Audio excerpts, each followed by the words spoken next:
Assalamualaikum warahmatullahi wabarakatuh. Apa kabar teman-teman yang ada di rumah? Alhamdulillah luar biasa, Allahu Akbar. Yes. Semoga teman-teman senantiasa dalam keadaan sehat dan senantiasa dalam lindungan Allah Subhanahu wa taala.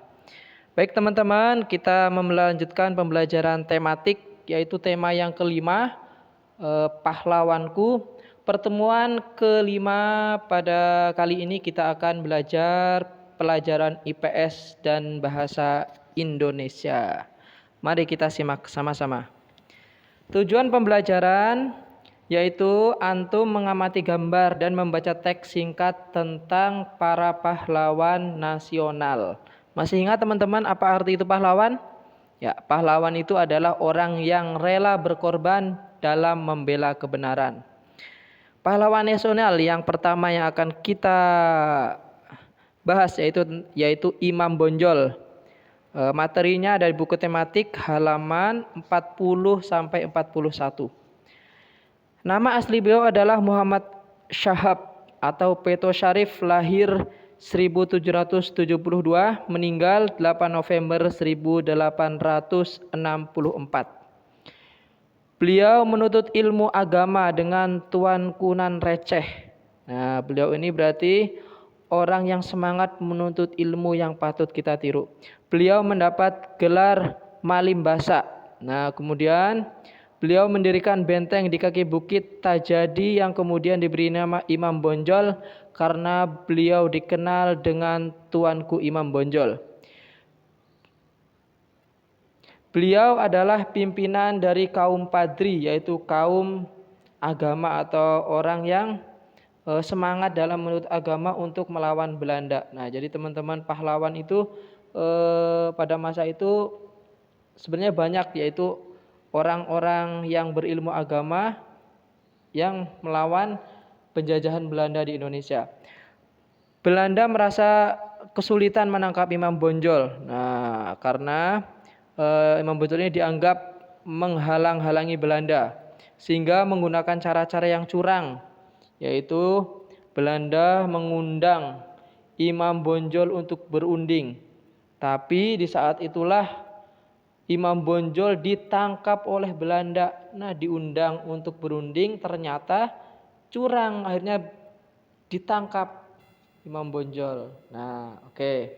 Lanjut yang kedua yaitu Raden Ajeng Kartini. Dapat teman-teman simak di halaman 47 sampai 48 di buku tematik.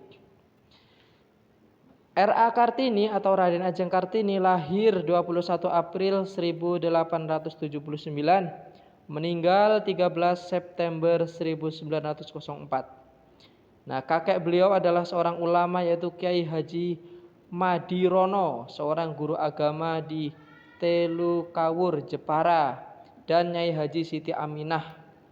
Perjuangan beliau adalah memperjuangkan pendidikan untuk kaum wanita. Yaitu pada waktu itu wanita atau perempuan itu tidak mendapat pendidikan, teman-teman. Jadi tugasnya di rumah saja, sehingga tidak ada sekolah untuk wanita. Nah, adanya era Ajeng ini Kartini ini, beliau yang memperjuangkan supaya kaum perempuan ini juga mendapatkan pendidikan sebagaimana kaum laki-laki. Karena dalam sebuah hadis dikatakan tolabul ilmi faridotun ala kulli muslimin. Menuntut ilmu itu hukumnya wajib bagi laki-laki atau perempuan. Nah, di antara perjuangan beliau ini adalah memperjuangkan supaya para wanita atau perempuan mendapatkan pendidikan. Kemudian beliau mendirikan sekolah pada tahun 1912 di Semarang untuk kaum wanita. Nah, berlanjut ke Surabaya, Yogyakarta, Malang, dan Madiun. Kartini adalah seorang wanita yang solehah. Nah, beliau ini belajar tafsir agama, tafsir Al-Quran dengan Kiai Soleh Darat. Nah, jadi R.A. Kartini ini kalau kita lihat di foto-foto mungkin tidak menutup aurat ya. Sebenarnya beliau itu menutup aurat seperti yang kita simak di gambar ini. Lanjut yaitu Sultan Iskandar Muda. Sultan Iskandar Muda hidup pada tahun 1907 sampai 1636. Bisa teman-teman simak di buku tematis halaman halaman, mohon maaf itu halamannya salah. Halamannya 57 sampai dengan 58. Perjuangan Sultan Iskandar Muda adalah mengusir penjajah dari Portugis di Pulau Sumatera. Nah, ternyata tidak hanya Inggris dan Belanda yang menjajah Indonesia, yaitu negara Portugis pun mengincar negara kita karena kekayaan sumber dalamnya yang melimpah.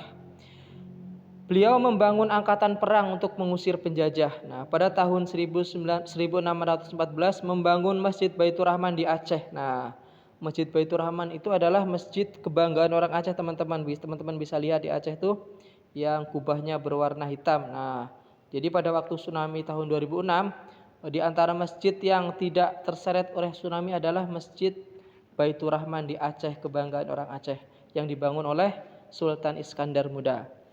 Daerah yang dijajah Portugis dan berhasil diusir oleh Sultan Iskandar Muda yaitu Aceh, Maluku, dan Malaka. Kemudian Sultan Iskandar Muda juga menjalin hubungan baik dengan kerajaan besar dan juga disegani di Eropa, Inggris, Belanda, Prancis hingga Turki Utsmani. Nah, jadi pada waktu itu ada kerajaan kekhalifahan Turki Utsmani yang beliau ini menjalin hubungan baik. Selanjutnya yaitu yang keempat, pahlawan nasional Kapiten Patimura. Dapat teman-teman simak di halaman 69 sampai dengan halaman 70 di buku tematik. Beliau lahir di Ambon pada tahun 1783.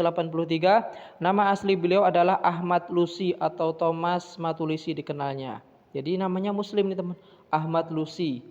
Nah, perjuangan beliau bersama rakyat Maluku adalah mengusir penjajah Belanda. Lagi-lagi Belanda menguasai atau menjajah di pulau di Maluku. Nah, rakyat Maluku mengangkat Ahmad Lusi atau Patimen Patimura sebagai pimpinan mereka dan memberi julukan kepada beliau Kapiten Patimura. Setelah beberapa kali melakukan perlawanan dengan Belanda, Belanda mengadakan sayembara atau hadiah untuk menangkap Kapiten Patimura. Dan akhirnya Kapiten Patimura ditangkap dan dihukum gantung oleh Belanda. Nah, inilah liciknya Belanda. Jadi memberi uang kepada orang yang dapat menangkap Kapiten Patimura, dan orang-orang yang berkhianat atau yang tidak suka dengan Kapiten Patimura senang dengan sayembara ini karena akan mendapatkan imbalan hadiah. Nah, kemudian setelah kita menyimak para pahlawan nasional tadi, dapat kita ketahui dalam sebuah tokoh cerita itu ada tokoh. Tokoh apa artinya tokoh? Tokoh adalah pelaku yang mengemban peristiwa dalam cerita. Nah, tokoh adalah pelaku yang mengemban peristiwa dalam cerita. Tokoh itu terdiri ada namanya tokoh utama. Tokoh utama adalah tokoh yang memiliki peranan penting dalam suatu cerita. Nah, berdasarkan peranannya dalam sebuah cerita, tokoh dibagi menjadi dua, yaitu tokoh pembantu. Nah, tokoh pembantu. Tokoh pembantu adalah tokoh yang memiliki peranan tidak penting dalam cerita atau kehadiran tokoh ini hanya sekedar menunjang tokoh utama. Nah, kemudian ada lagi tokoh protagonis atau tokoh yang baik, sifatnya baik. Nah, kemudian tokoh antagonis yaitu tokoh yang memiliki sifat tidak baik atau jahat. Nah, itu teman-teman pembelajaran kita pada kali ini. Semoga kita mendapatkan ilmu yang bermanfaat. Kita tutup dengan doa kifaratul majlis. Subhanakallahumma bihamdika asyhadu an la ilaha illa anta astaghfiruka wa atubu ilaik. Assalamualaikum warahmatullahi wabarakatuh.